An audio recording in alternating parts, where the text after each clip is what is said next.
দুনিয়াবি যে কোনো বিষয়, যে কোনো গুরুত্বপূর্ণ কাজ, যে কোনো গুরুত্বপূর্ণ বড় কাজ, এটা করার আগে দুইটা আমল করতে হবে। এক হলো ইস্তেশারা, আর একটা হলো ইস্তেখারা। একটা হলো পরামর্শ গ্রহণ করা, আর হলো আল্লাহর কাছ থেকে কল্যাণ কোথায় আছে সেটা দোয়া করে কামনা করে চেয়ে নেওয়া। চেষ্টা করবো তো ইনশাআল্লাহ। তাহলে ইস্তেখারা পুরাটা হলো কিন্তু একটা আমল। ইস্তেখারা মানে কিন্তু দোয়া, আল্লাহর কাছে এটা দোয়া। 2 রাকাত নামাজ পড়ে দোয়াটা পাঠ করা, এর মাধ্যমে, এই দোয়া নিবেদনের মাধ্যমে আপনি আল্লাহর কাছ থেকে কল্যাণ আশা করলেন, কল্যাণ কামনা করলেন। এরপর আপনি আল্লাহর পরে পরিপূর্ণ তাওয়াক্কুল করবেন যে এর পিছনে আল্লাহ তাআলা আমাকে কল্যাণ দিবেন। দোয়া করতে থাকবেন। নবী সাল্লাল্লাহু আলাইহি সাল্লাম প্রায় বলতে থাকতেন, আল্লাহুম্মা খিরলি ওয়াখতারলি, আল্লাহুম্মা খিরলি ওয়াখতারলি। এটা হলো সংক্ষিপ্ত ইস্তেখারা। আপনি হাঁটতে চলতে ফিরতে সবসময় বলতে পারেন, আল্লাহ আপনি আমার জন্য কল্যাণ দান করেন, আমার জন্য নির্বাচন করে দেন যে আমার কোনটা করা উচিত। আল্লাহুম্মা খিরলি ওয়াখতারলি বেশি বেশি করে পড়লেন, বাস। এটা এক প্রকারের ইস্তেখারা। আর মূল ইস্তেখারা যেটা, সেটা তো আমরা পড়বো ইনশাআল্লাহ বিইذনিল্লাহ, বেশি বেশি করে প্রত্যেকটা গুরুত্বপূর্ণ কাজে ইস্তেখারা করতে থাকবো এবং আল্লাহর উপরে পরিপূর্ণ তাওয়াক্কুল রাখবো। ঠিক আছে তো ইনশাআল্লাহ? আমল করবো তো ইনশাআল্লাহ? আল্লাহ আমাদের সবাইকে আমলের তৌফিক দান করুন। তবে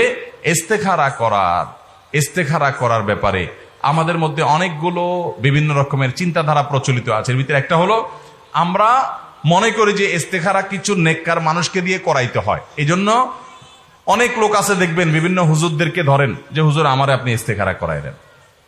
এটা নবী করিম সাল্লাল্লাহু আলাইহি ওয়াসাল্লামের সুন্নাহ দ্বারা প্রমাণিত না। আপনার ইস্তেখারা আপনি করবেন, আরেকজন করে দিলে হবে না, নাজায়েজ হবে, গুনাহ হবে, আমি সেটা বলছি না। আমি বলছি এটা সুন্নাহ না। নবী করিম সাল্লাল্লাহু আলাইহি ওয়াসাল্লামের কাছে সাহাবীরা কেউ এসে বলতেন না, ইয়া রাসূলুল্লাহ আমার ইস্তেখারাটা আপনি করে দেন। এরকম কোন হাদিস থেকে আমরা জানি না। অথবা সাহাবীরা তাদের মধ্যে সিনিয়র সাহাবীদের কাছে, তুলনামূলক আমলদার মানুষের কাছে গিয়ে বলছেন, এরকম কোন রিওয়ায়াত আমরা পাই না। তবে ইস্তেখারা প্রত্যেকে যার যার ইস্তেখারা শেষে করবে। যদি আরেকজন ইস্তেখারা তার জন্য করে যে আল্লাহ তার জন্য এটা কল্যাণ হবে কিনা, আপনি সেদিকে মনটা ঝুঁকাই দেন, দোয়া করান, তো নেককারদের দোয়া চাওয়া যেতে পারে, এটা আমি নাজায়েজ বলছি না। কিন্তু পদ্ধতি হলো মূলত যার যার ইস্তেখারা শেষে করতে থাকবে। চেষ্টা করবো তো ইনশাআল্লাহ? মহিলারাও করতে পারে, পুরুষরাও করতে পারে, একজন ছাত্র মানুষ করতে পারে, একজন ব্যবসায়ী মানুষ করতে পারে, যে কোনো পেশার মানুষ করতে পারে। এটার জন্য বিশেষ কোনো যোগ্যতার প্রয়োজন নাই। শুধু ওই যে নামাজ পড়ে দোয়াটা পড়বেন, দোয়া মুখস্থ নাই, লিখে নিয়ে বই থেকে দেখে দেখে অর্থ সহকারে বুঝে বুঝে নিয়ত করে করে আপনি পড়বেন, বাস, তাহলে হয়ে গেল। আর ওই যে পরামর্শ মশওয়ারা, যেটা আমাদের থেকে বিদায় হয়ে গেছে, তাহলে পরামর্শ ভিত্তিক আমরা জীবনযাপন করব, ইস্তেখারা ভিত্তিক জীবনযাপন করব। তবে শরীয়তের কোন হালাল হারাম কাজ করবেন কি করবেন না, শরীয়তের কোন নির্দেশিত কাজ করবেন কি করবেন না, এই বিষয়ে আবার ইস্তেখারা চলবে না।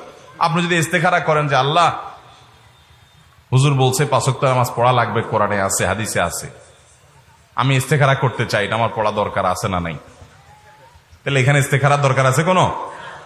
এখানে ইস্তেখারা করা যাবে না। ইস্তেখারা আখিরাতের কোন বিষয়, অর্থাৎ আল্লাহ তাআলা যা করতে বলেছেন বা যা নিষেধ করেছেন সে বিষয়ে আর কোনো ইস্তেখারা নাই। ওটা তো আল্লাহ সিদ্ধান্ত দিয়েই দিচ্ছেন, ওখানে আর কোনো ইস্তেখারা চলবে না। ইস্তেখারা হবে আমার দুনিয়াবি মুবাহ কাজের মধ্যে, যে আল্লাহ এই কাজটা আমি করবো কিনা। হ্যাঁ, হজের ক্ষেত্রে আপনি ইস্তেখারা করতে পারেন, আল্লাহ এই বছর হজে যাব না আগামী বছর গেলে আমার জন্য ভালো হয়, এটা ইস্তেখারার বিষয় হতে পারে। আমি ইলম অর্জন করতে যাব, এই দেশে যাব নাকি ওই দেশে যাব, এই ইউনিভার্সিটিতে পড়বো না ওই ইউনিভার্সিটিতে পড়বো, এই মাদ্রাসা যাব না ওই মাদ্রাসা যাব, এগুলো ইস্তেখারা বিষয় হতে পারে। আমি ইলম অর্জন করব নাকি ইলম বাদ দিয়ে আমি জাহেল থাকবো, এটা কোনো ইস্তেখারা বিষয় হতে পারে। যেটা শরীয়ত আমাকে করতে বলেছে সে বিষয়ে আর কোনো ইস্তেখারার দরকার নাই। অতএব ইস্তেখারা এবং ইস্তেশারা দুইটাই আমরা করব। এখন প্রশ্ন হলো, কোনটাকে অগ্রাধিকার দেব?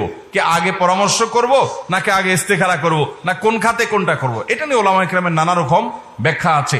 অনেক উলামা ইকরাম বলেছেন, যেহেতু হাদিসে আলাদা করে এটার কোনো আপনার ঠিক করে দেওয়া হয় নাই, তারতিব ঠিক করে দেওয়া হয় নাই, যে সিরিয়াল বলে দেওয়া হয় না যে এটার পরে এটা, এটা না হলে এটা। অতএব আপনি চাইলে দুইটা প্যারালালি করতে পারেন, দুইটা একসাথে করতে পারেন। পরামর্শ করলেন আবার ইস্তেখারা করলেন। অনেক উলামা ইকরাম বলেছেন আগে পরামর্শ করা ভালো। পরামর্শ আবার ওই যে যার সাথে যেটা করলে ভালো হয় তার সাথে সে বিষয়ে পরামর্শ করলে, যে বিষয়ে যিনি ভালো জানেন বুঝেন, তার অভিজ্ঞতা নিয়ে, তার দক্ষতা থেকে পরামর্শ নিয়ে এরপর আপনি আল্লাহর কাছে ইস্তেখারা করলেন। এটাকে অনেক উলামা ইকরাম তারজিহ দিয়েছেন।